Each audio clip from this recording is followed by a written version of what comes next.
What's going on, everyone? This is Mitch. Hope you all have had a great Wednesday. I got you another update on the tropics and what looks to be the development of a tropical storm. It would be Tropical Storm Claudette.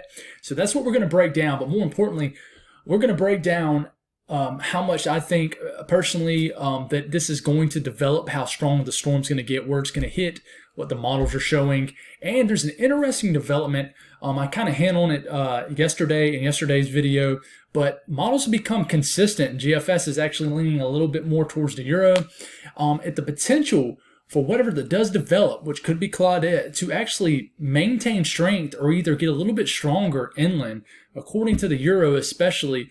A phenomenon called maybe the brown ocean effect, or even a sting jet could develop, which has occurred in many other tropical cyclones within the last several years also. This could be bring a new element to the storm, which could be, one, a severe weather threat, but two, a isolated big-time wind threat for areas much further inland. So we're going to break that down and talk about that, talk about where it's showing up, maybe why this is happening, how much rain you could get, how much wind you can get. It's really hard to pin a lot of this down, but we're going to talk about what we do know and break down all the models. So stay with me here. If you guys have not subscribed to my channel, hit the subscribe button. It's much appreciated. It's a great way to support me. I make videos every day, guys, so I keep y'all updated. Even when the weather gets slow, I try to make a video every single day and even talk about, maybe what's upcoming, maybe the pattern setting up. And hurricane season is just ramping up. So when we get into obviously late July, August, September, it's going to get much busier. So definitely hit the subscribe button.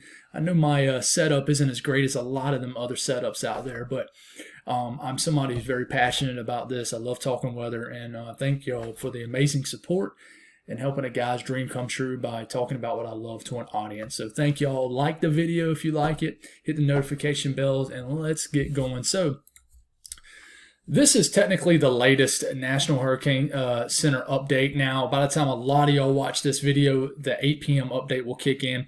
And really the only thing I see that might change is the 2-day range of the 2-day outlook of development might bump up to 80%, and the 5-day outlook might bump up to, let's see what the 5-day outlook is. It might bump up another 10%, but I don't expect this thing to become in the next update a tropical depression. Not yet. Maybe late tomorrow, maybe Friday, but we'll kind of see what happens. But this really hasn't changed. There's not a whole lot to look at with this, really. But this is kind of what this storm looks like. It's not really a tropical storm. It's just a big area of convection blowing up all over the place.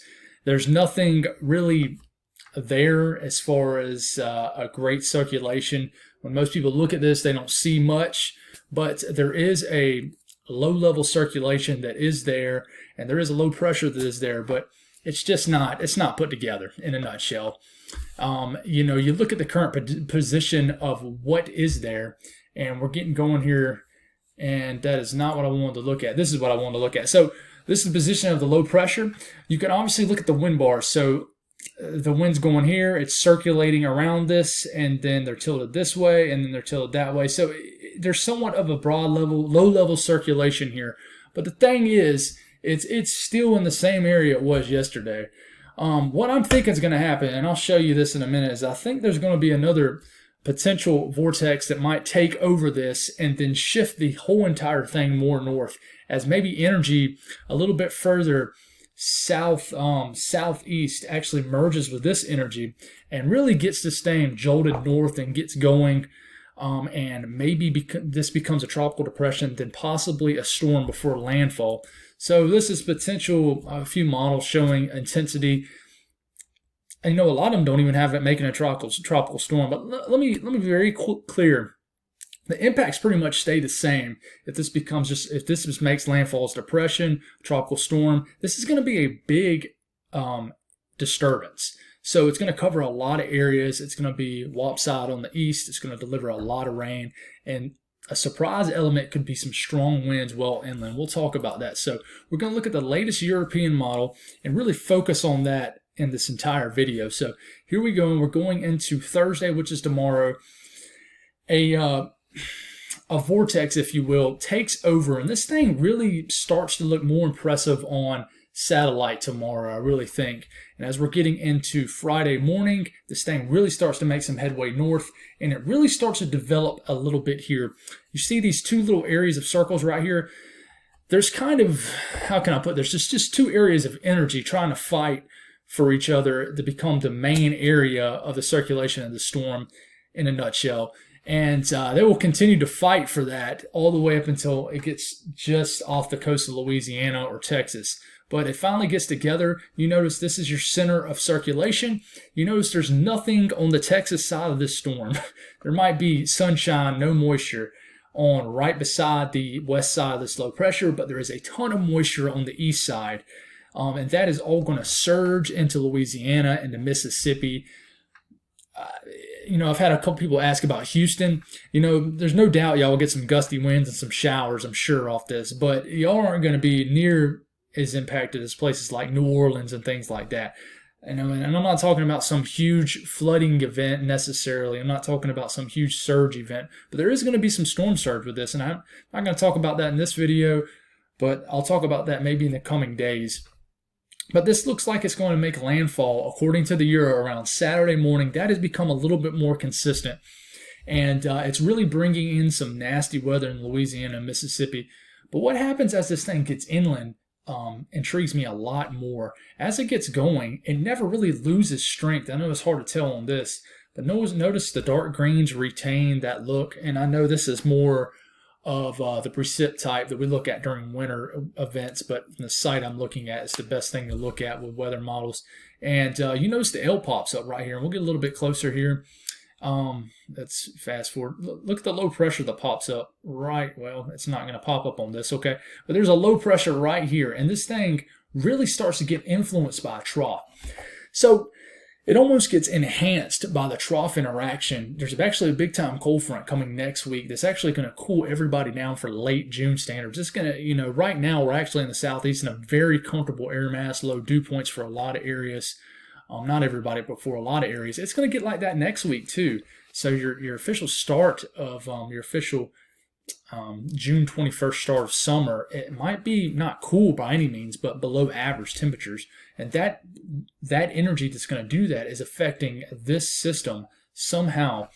And so this thing really becomes consolidated, but where it's affecting areas like Atlanta, maybe Greenville, South Carolina, maybe Charlotte, maybe the Triad in North Carolina. Who knows exactly where this is going to set up? This could be some nasty weather right here. Maybe a sting jet. A sting jet basically is no more than a 20, 35 mile area of nasty weather that can, whether it's storms, but what comes with it is almost like a tail end of a storm. It almost looks like that on radar and on satellite, and it can deliver very strong winds. Hurricane Michael did that. Hurricane ECIS, if I don't say that right, sorry guys, I still struggle with that name, did that to a degree. It did that up in North Carolina, Virginia. And it basically occurs once this thing gets inland, and it's just an enhanced wind threat. And maybe this is it right here. So you got to watch out, even in Columbia, where I'm located. Virginia, we'll get a little bit further up into mid-Atlantic and take a look at this scenario. And here it comes. This is still the storm. It's popping a low pressure. A pressure of 1,002 millibar pressure here.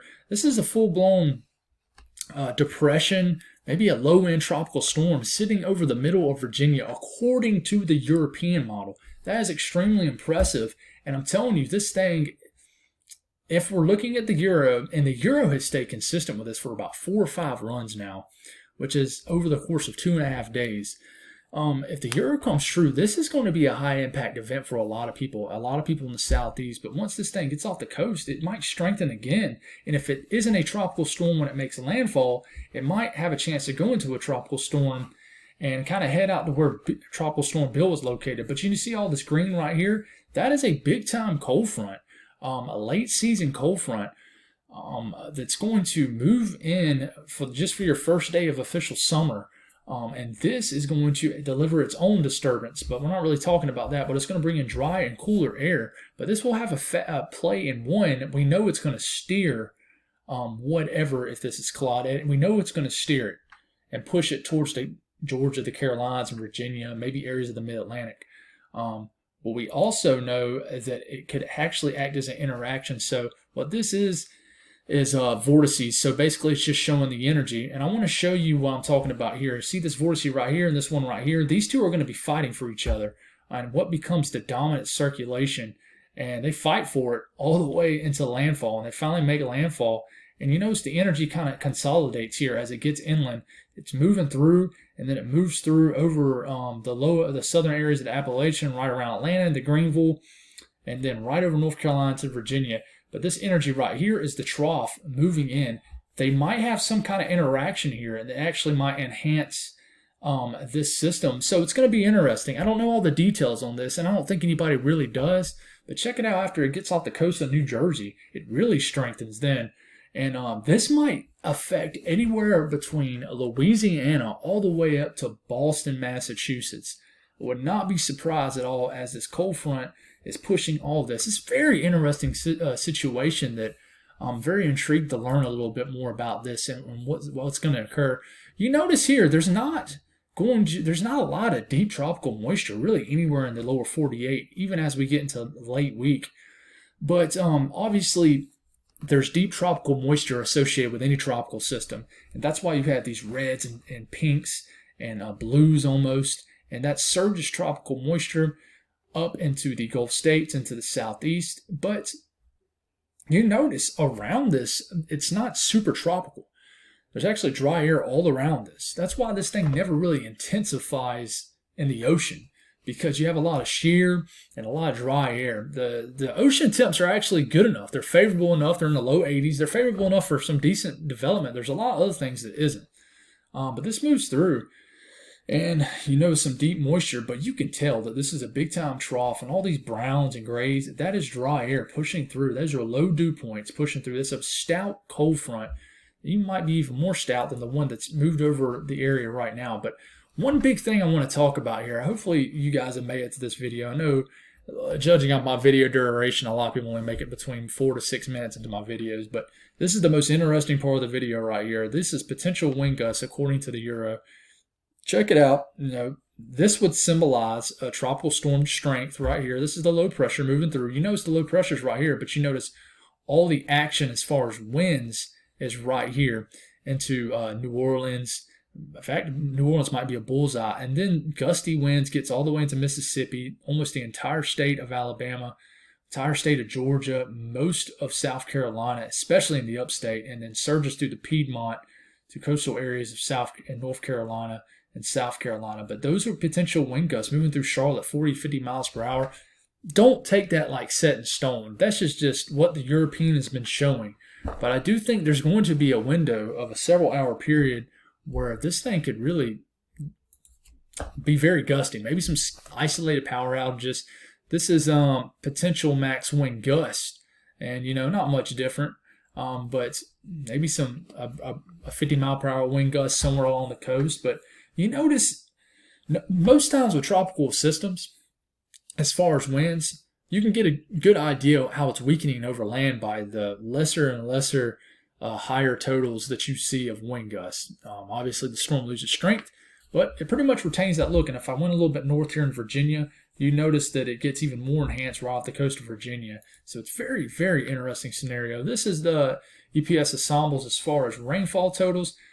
By far, the people who are going to get the most rain off this is probably areas like Baton Rouge, New Orleans, and the coastal areas and the southern areas of Mississippi and Alabama. Y'all could get anywhere from 3 to 7 to 8 inches of rain. But, the rain totals get kind of weird when it gets into Georgia and to the Carolinas. So I think everybody in the Carolinas are going to get moisture off this almost. But I mentioned a few videos back that there was a chance that a lot of people wouldn't see rain again for a week. And I know my area has not seen rain in a few days now. And a good chance we won't see rain until the moisture off this system here in central South Carolina. But closer look at Louisiana, and check it out. You got the bullseye right around New Orleans of anywhere between 6 to 10 inches of rain. Who knows how much is going to fall? I'm sure somebody will hit a 10-inch mark. I won't be surprised. Look at the GFS. I know I haven't talked about this much.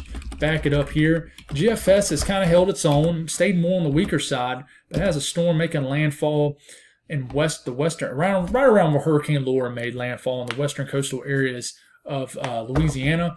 But you notice low pressure's right here, And you notice all the energy's on the west side, well over here in Mississippi and Alabama, all the heaviest rain, probably the gustiest winds. And it's showing that signature that the European is showing, this area of really heavy rain and probably strong winds off the GFS. I'm not going to get as detailed on GFS as I did the Euro, but the GFS is definitely starting to slightly tick towards the European solution. So that's what's making me believe the European a little bit more. A lot of people think the European's a little bit crazy, but I don't know if it's crazy, honestly. This is shear. Guys, if you haven't watched my other videos, hurricanes and tropical systems do not like shear. And this is kind of where our energy is right here. Notice there's a lot of shear around the system, and I think that's a big prohibitor on big reason why this thing really isn't getting going. That and the fact that there's really dry air all on top of this storm, even not just out west, northwest. There's even dry air up here too that's, I think, limiting a lot of development. GFS, this is just the latest GFS rainfall totals, operational run, signifying an area in Louisiana, Mississippi, and even Alabama of several inches of rain. This is actually pushing totals of 1 foot of rain. I want to show you this too. I know this is not really tropical related, but it gives you a good idea on this cold front. Moving through, you obviously have big time surge of tropical moisture that really gets going to the Gulf states. This moves into the Carolinas, southeast to the mid-Atlantic, even areas of the northeast. But these are dew points. Look at these dew points in the 40s, and this is getting into about around this time next week, maybe around Tuesday of next week. This is a big surge of pretty dry air that moves into areas of the mid-south, upper southeast, and definitely the mid-Atlantic northeast. It's going to be quick, but it's going to be there. And then it shows another push that doesn't quite make it near south, but so maybe another relief on the way as far as temperatures. But as far as where this thing's going to make landfall, I think we kind of got a good idea. It's probably going to be in western Louisiana, kind of where Hurricane Beta and Hurricane Laura made landfall. Maybe it might sneak and make a landfall in the extreme southeast coast of Texas. But either way, all these areas are really kind of honing in on Louisiana big time. And the big question is will this thing become a named storm before it makes landfall? It'd be Claudette. But I really think we're getting away from that, and just the fact that we're really starting to see consistency on where this is going to make a landfall and maybe some new data on some potential threats. So that's all I got, guys. I know that's a very long video, but there's a lot to talk about because I really think the inland threat of this storm is going to become a big topic in the coming days. So that's all I got. Thank y'all for tuning in, and y'all have a blessed night.